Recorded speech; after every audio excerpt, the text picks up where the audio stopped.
السلام علیکم ورحمۃ اللہ وبرکاتہ.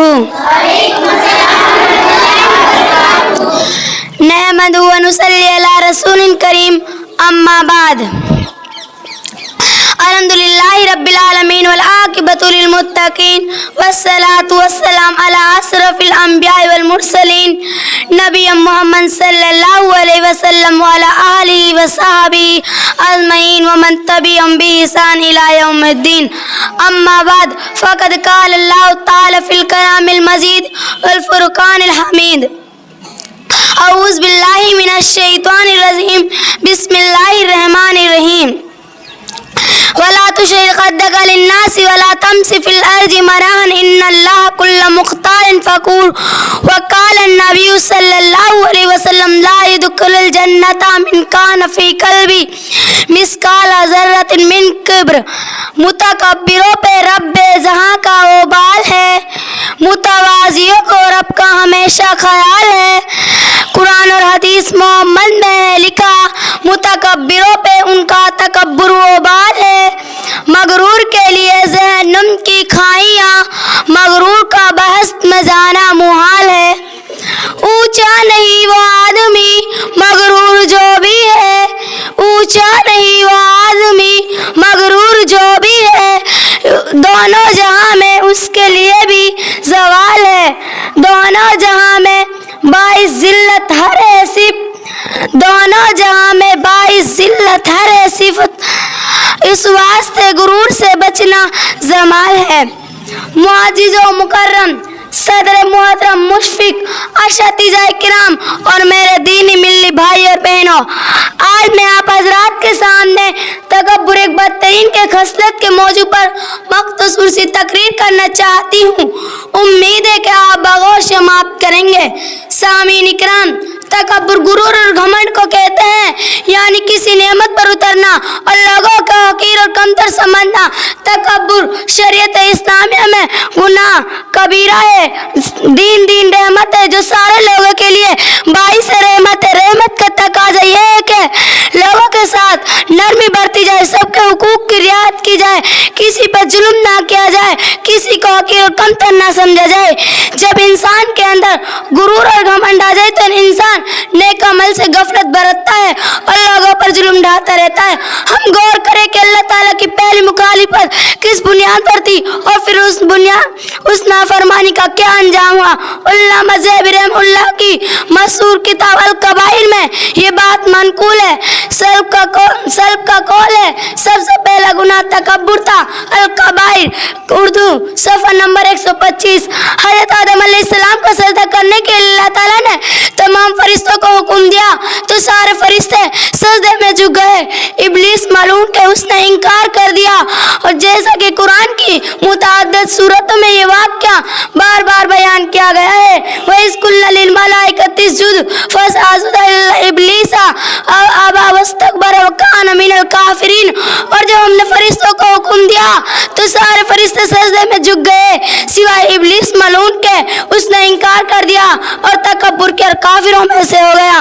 معلوم ہوا کہ تکبری شیطان ہمیشہ ہنس کے لیے مردود اللہ کی رحمت سے معلوم کیونکہ اس نے رب کے حکم کو ٹھکرایا. لہٰذا ہمیں تکبر سے دور رہنا چاہیے اور لوگوں کو بھی دور رکھنا چاہیے، لوگوں کو بھی دور رکھنا چاہیے. اس لیے حضرت لقمان حکیم نے اپنے بیٹے کو چند نصیحت اور وصیت کی. ان میں سے ایک اہم وصیت یہ بھی تھی وَلَا تُشَعِّرْ خَدَّكَ لِلنَّاسِ وَلَا تَمْشِ فِي الْأَرْضِ مَرَحًا إِنَّ اللَّهَ كُلَّ مُخْتَالٍ فَخُورٍ. تم اپنے رخسار کو غصے سے مت پھلاؤ، اکڑ کر مت چلو. اللہ تعالیٰ ہر اتارنے والے کو بالکل پسند نہیں کرتا. بالکل بس اس آیت کریمہ سے معلوم ہوتا ہے کہ اللہ تعالیٰ تکبر کرنے والے سے بالکل بھی محبت نہیں کرتا. لہذا ہمیں تکبر سے پرہیز کرنا چاہیے. ایک ایسی بیماری ہے جو دنیا آخرت دونوں کو تو برباد کر دیتی ہے. جیسا کہ اللہ کے نبی صلی اللہ علیہ وسلم کا فرمان ہے بینہما رجل یزیر من القوالۂ کسف فہو یتزلزل فی الارض یوم القیامہ. ایک آدمی کمنڈ اور تکبر سے اپنی زار کو گھسیٹ رہا تھا تو اللہ نے اس کو زمین میں دھسا دے اور قیامت تک دھستا چلا جائے گا۔ اللہ اکبر، تکبر کا انجام کتنا خطرناک ہے۔ اگر کی چال چلنے پر اللہ نے زمین میں دھسا دیا، اس سے ہمیں تکبر کی قباحت اچھی طرح سمجھ سکتے ہیں۔ تکبر کتنا کوڑے اور جرم ہے۔ رسول اکرم صلی اللہ علیہ وسلم نے تکبر کرنے والے کو جنت میں جانے سے محرم کا ذریعہ بتلایا ہے، جیسے کہ آپ نے فرمایا لا يدخل الجنت من قبل مثقال ذرة من کبر، جس کے دل میں رائے کے دانے کے برابر بھی تکبر ہوگا وہ جنت میں نہیں جائے گا۔ معلوم ہوا کہ تکبر گناہ کبیرہ میں سے ہے، کیونکہ جنت سے محرم کا ذریعہ بتلایا ہے۔ ظاہر ہے جو جنت سے محرم ہو جائے اس کا ٹھکانہ سوائے جہنم کے اور کیا ہو سکتا ہے۔ جیسا کہ اللہ کے نبی صلی اللہ علیہ وسلم فرمایا العزت ازار الکبریاء رداء فمن ینازع عجبتہ، عجبت میری ازار ہے، کبریاء میری چادر ہے، جو مجھ سے ان دونوں کو چھینے میں انہیں سخت عذاب دوں گا۔ تکبر آدمی کے واسطے ذلت کا سامان ہے۔ تکبر کر نہیں سکتا وہ جس کے دل میں ایمان ہے۔ تکبر کرنے اظہار اللہ کی عظمت اور تکبر اس کی چادر ہے جو ان دونوں کو چھینے ورق سے موزون ہے۔ رمائے تکبر کرنے والا تو مسلمان ہو نہیں سکتا۔ تکبر کرنے والا وقت کا نمرود عامہ ہے۔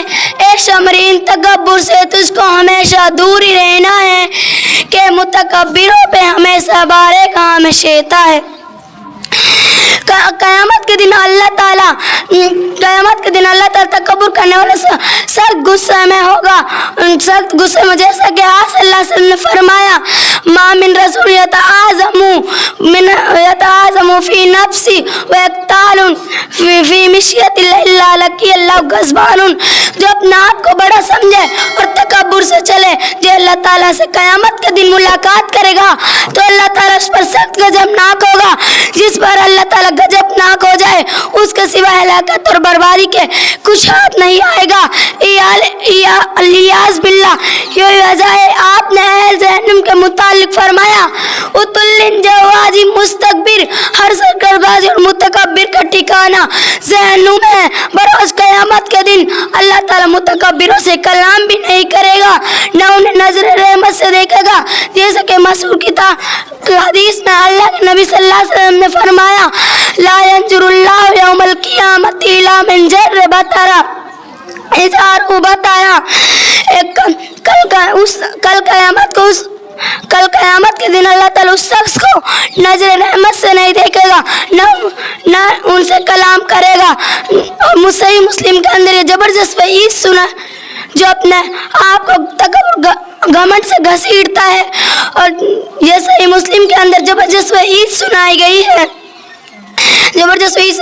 اللہ تعالیٰ ان سے کلام بھی نہیں کرے گا، جیسے کہ آج صلی اللہ علیہ وسلم نے فرمایا ثلاثۃ لا یکلمون یوم القیامۃ ولا یزکیہم قالوا معاویۃ لا ینظر الیہم ولہم عذاب علیم، ضحیک زان و مالک کا زوائل مستکبر۔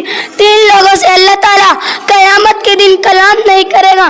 نمبر ایک، بوڑھا جانی، نہ انہیں پاک صاف کرے گا نہ انہیں عذاب علیم۔ نمبر ایک بوڑھا جانی، نمبر دو جھوٹا باز، نمبر تین تکبر پسند فقیر۔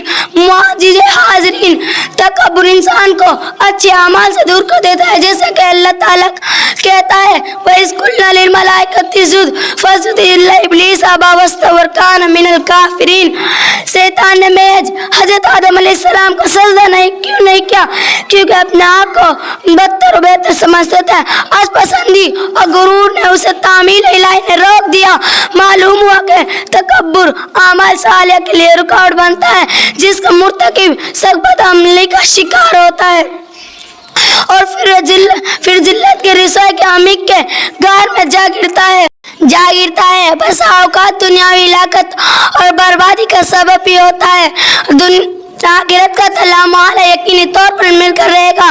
نبی کریم صلی اللہ علیہ وسلم کی مجلس میں ایک آدمی بائیں ہاتھ سے کھا رہا تھا تو رسول اکرم صلی اللہ علیہ وسلم نے فرمایا دائیں ہاتھ سے کہا تو اس آدمی نے کہا لا استطیع، میں استطاعت نہیں رکھتا. آپ نے فرمایا لا منا، اور غرور آپ نے فرمایا ما منعت الا فی الا الکبر. غرور راوی کہتے ہیں میں نے اس کو منع نہیں کیا. غرور راوی حدیث کہتے ہیں کہ ما رفع ما فی النبی صلی اللہ علیہ وسلم کی بد دعا کے بعد وہ حقیقت میں اپنا ہاتھ منہ تک نہ اٹھا سکا. ہم غور کریں کہ پچھلی قوم کیوں برباد ہوئی. ان کا واحد سبب یہی تھا کہ ان کا واحد سبب یہی تھا کہ امپیر کو حقیر سمجھتے تھے اور تکبر نے انہیں ایمان لانے سے روک دیا. یہی وجہ ہے کہ دیگر تمام مشرک اور تمام قوم ہلاکا تو برباد ہو گئی. برباد ہوئی قوم عاد اور قوم سمود اور قوم لوط کی ہلاکت آج ہمارے سامنے. بحر کلجم کو غرق کر دیا اور ہارون کو زمین میں دھسا دیا اور قوم عاد کو قوم لوط کو پتھریلی قوم لوط کو ایک تند ہوا سے غرق کر دیا اور قوم سمود کو ایک چیخ کی جڑ سے اکاڑ دیا گیا اور قوم سمود کو پتھریلی بارش سے تباہ اور برباد کر دیا. ان کی قوم لوط کو پتھریلی بارش سے تباہ برباد کر دیا اور ان کی بستیوں کو الٹ اور پلٹ دیا گیا. سیلاب نے حضرت نوح علیہ السلام پوری قوم کو غرق کر دیا. ان لوگوں کا واحد سبب تھا کفر، ان کی جہاں بربادی کا تھا اور کفر ان کی واحد بربادی کا ان کا محرک سبب تھا اور انبیاء کی تعلیم کو محض ان نے تکبر کی وجہ سے ٹھکرا دیا. معزز حاضرین، افسوس صد افسوس آج ہمارا سماج اور معاشرہ تکبر، غرور، گھمنڈ کے نشے سے چور چور ہو چکا ہے.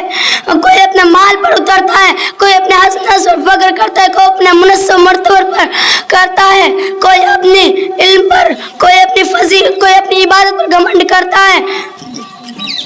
جو کہ تکبر وہ مرض جو تعلقات کو توڑ دیتا ہے، پر ماحول کو نیست و نابود کر دیتا ہے. نہ معلوم ہوا کہ اللہ تعالیٰ تکبر کو ناپسند کرتا ہے، تکبر کو متکبرین سے نفرت کرتا ہے. اللہ تعالیٰ کہتا ہے ان اللہ یحب من کان مختالا فخورا، بے شک اللہ تعالیٰ تکبر اور فخر کرنے والوں کو ناپسند کرتا ہے. ان اللہ یحب المتکبرین، بے شک اللہ تعالیٰ متکبرین سے محبت نہیں کرتا. ان اللہ یحب الفرحین، بے شک اللہ تعالیٰ تکبر کرنے والوں سے محبت نہیں کرتا.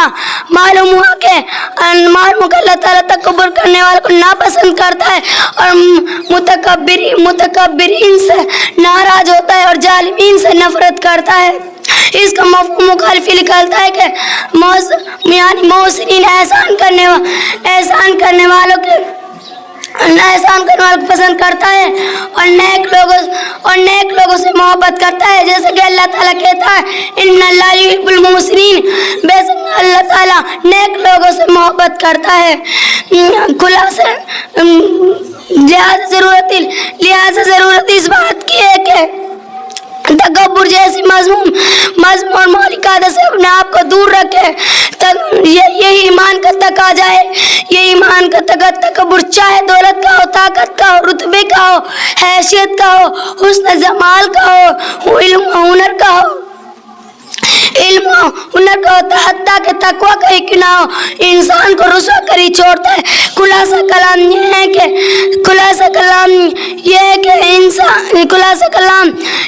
تکبر ایک ایسی مالک مرض ہے جس سے ہمیں اعتراض کرنا بہت ضروری ہے.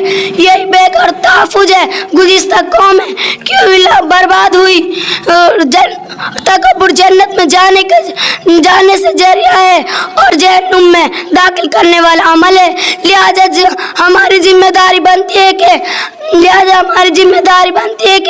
ہم اپنے اندر تواضع